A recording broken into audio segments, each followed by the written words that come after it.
All right, let's dive into one of the most poignant and honestly visually packed symbols in all of Freemasonry. I'm talking about the monument of the Weeping Virgin and Father Time.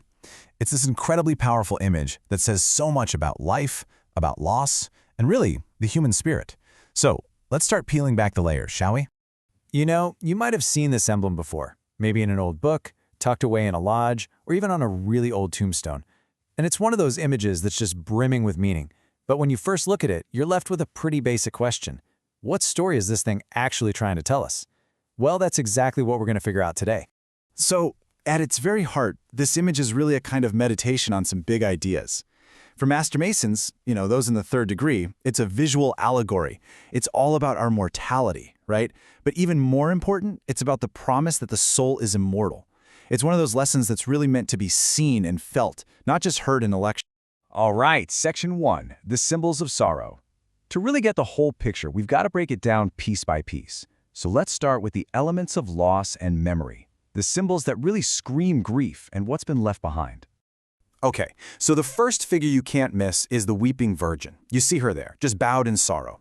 Now, in the Masonic context, she often represents Freemasonry itself, grieving a really profound loss. But on a bigger, more universal level, she's really any innocent heart that's feeling the deep pain of mourning. And what she's leaning on, that's just as important. The broken column. It's such a powerful symbol, isn't it? It's the perfect visual for a life that was cut short way too soon. It stands for some great work that was left tragically unfinished, like a pillar of strength that suddenly just crumbles.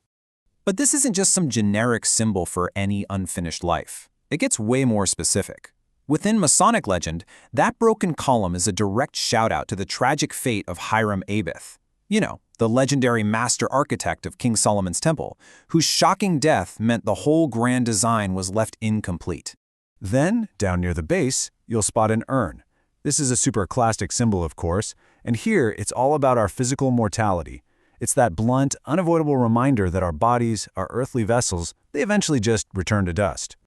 Okay, let's move on to the second big figure here. Section 2, the figure of time. We're going to try and understand the forces of revelation and change. Because Father Time, he's not just hanging out in the background. Oh no, he's an active player here, a real force to be reckoned with. And there he is. This ancient, winged figure standing right behind the Weeping Virgin. But I want you to look really closely at what he's doing. It's super specific. He's gently, but also kind of unstoppably unraveling the ringlets of her hair. And that one little action, that is the absolute key to understanding his part in this whole drama. So what does that mean? Well, this is huge. We usually think of Father Time as a destroyer, right? The one who tears everything down. But here, he's actually doing something constructive. That gentle unraveling, it's a symbol that time, along with patience and just sticking with it, will eventually bring all truths to light.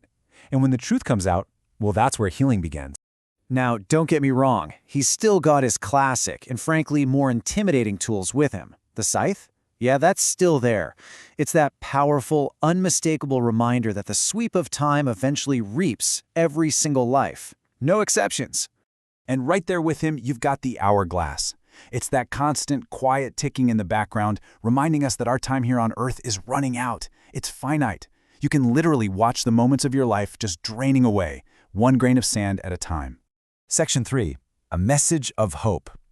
So we've got sorrow. We've got the unstoppable march of time. It sounds a bit grim, right? But here's the twist.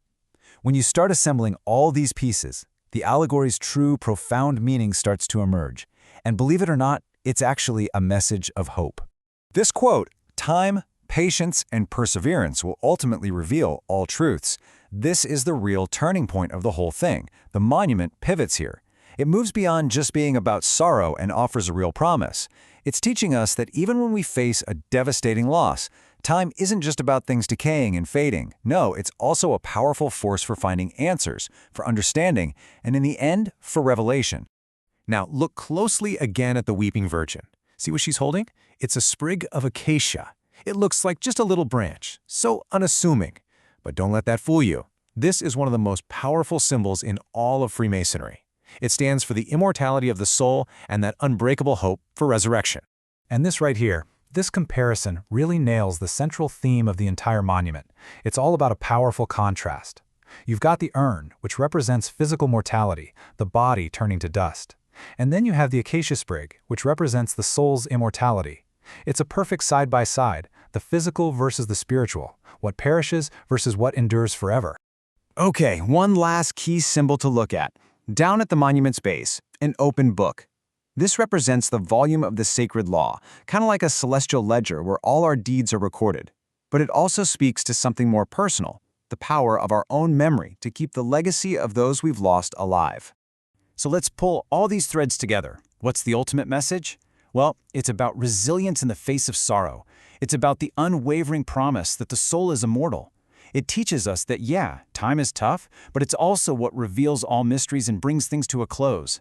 And when you put it all together, it's a powerful call to action. Live a good, virtuous life, because you will be remembered, and what's truly you will endure. So, where did this exact image even come from? Section 4, the image's origin. We're going to look at how this visual became such an icon. Because, its popularity was no accident. It actually came from a massive shift in how these kinds of lessons were taught. Turns out, we can trace the popularity of this specific image back to one guy, Brother Jeremy L. Cross. Back in 1819, he put out a totally game-changing book called The True Masonic Chart.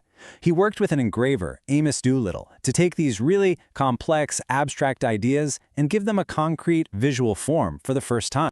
And you really have to understand the timeline here to get how huge this was. Before 1819, pretty much all Masonic instruction was oral. It was all word of mouth, passed down through lectures and ritual. Then, in 1819, Cross and Doolittle published The True Masonic Chart, and boom, everything changes. After that, these visual aids completely revolutionized how Masons could learn and, this is key, remember these really complex lessons. It was like going from radio to television. Okay, so let's boil it all down. What are the big takeaways here? First, this whole thing is a visual meditation on life, death, and eternity. Second, every single element we talked about tells a piece of that bigger story. Third, and maybe most importantly, the core message isn't one of despair, it's one of resilience and hope. And finally, the reason we see this specific version so often is because its form was basically locked in and standardized way back in the 19th century. Which kind of leaves us with one last really powerful thought, doesn't it? When you think about it, with just a few ancient symbols, a grieving woman, a broken pillar, a winged old man, and one little green branch, this single image tells a story that hits on the most universal human experiences. It really makes you stop and think, how is it possible for one picture to say so much about life, death, and even eternity?